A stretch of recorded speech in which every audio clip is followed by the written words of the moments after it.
আসসালামু আলাইকুম প্রিয় দর্শক সকলকে স্বাগত জানাই অভিবাসী আপডেটের নতুন ভিডিওতে। যারা এই ভিডিওতে যুক্ত হয়েছেন দেশ এবং প্রবাস থেকে, জানিয়ে দিব গত 24 ঘন্টার আলোচিত আপডেট এই ভিডিওর মাধ্যমে। অক্টোবর মাসের 4 তারিখ আপনি নিজে দেখছেন, একজনকে দেখাতে ভিডিওটি শেয়ার করবেন, চ্যানেলটি সাবস্ক্রাইব করবেন, ফেসবুক পেজটি ফলো করবেন আমাদের প্রতিদিনের ভিডিও প্রতিদিন দেখার জন্য। আপনি কোন দেশ থেকে এই ভিডিওতে যুক্ত হয়েছেন কমেন্টস করবেন, ইনশাআল্লাহ আপনার কমেন্টসের রিপ্লাই করব আমরা। সাম্প্রতিক সময় লক্ষ্য করা যাচ্ছে যে বাংলাদেশ থেকে মরক্কো থেকে স্পেন, যেহেতু বর্তমান সময় স্পেনই অভিবাসীদের সর্বোচ্চ ফ্যাসিলিটি সুযোগ সুবিধা দিচ্ছে ইউরোপের অন্য দেশগুলোর থেকে। আর এই সুযোগটি কাজে লাগাতে বিভিন্ন মাফিয়া দালাল বাংলাদেশিদেরকে বলছে মরক্কোতে আসলেই স্পেনে পৌঁছানো যাবে।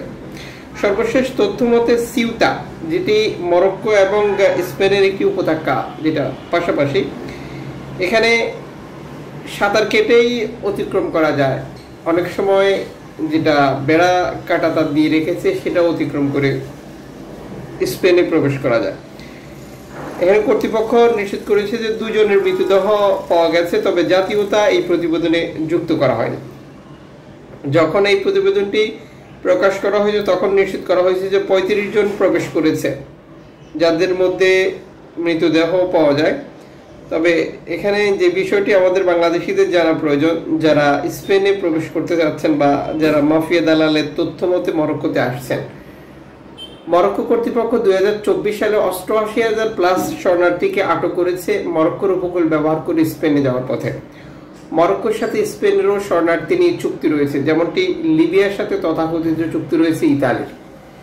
লিবিয়ার সাথে ইতালির চুক্তি থাকলেও লিবিয়ান কোস্টগার্ড 2024 সালে 21,000 প্লাস শরণার্থীকে আটক করেছিল।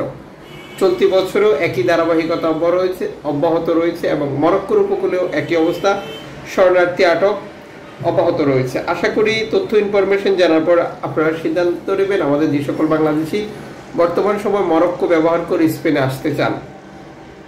এদিকে সিসিলি উপকূলে 60 জন শরণার্থী সরাসরি প্রবেশের তথ্য নিশ্চিত করেছে ইতালি কর্তৃপক্ষ, যেখানে 57 জনই ছিল বাংলাদেশি, 1 জন ছিল মরক্কো এবং 2 জন ছিল মিশরের, যা এই প্রতিবেদনে যুক্ত করা হয়েছে।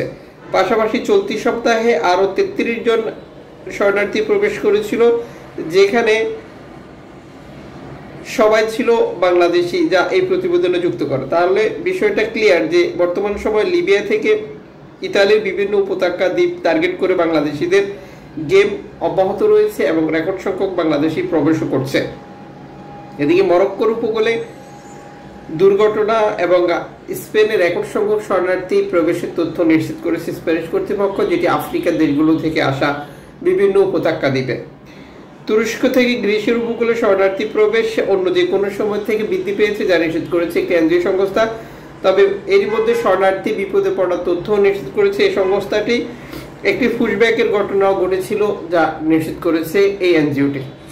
2020 সালের পর থেকে এভাবেই কাজ করে আসছে গ্রিস কর্তৃপক্ষ, যদিও তা অফিসিয়ালি তা স্বীকার করে না।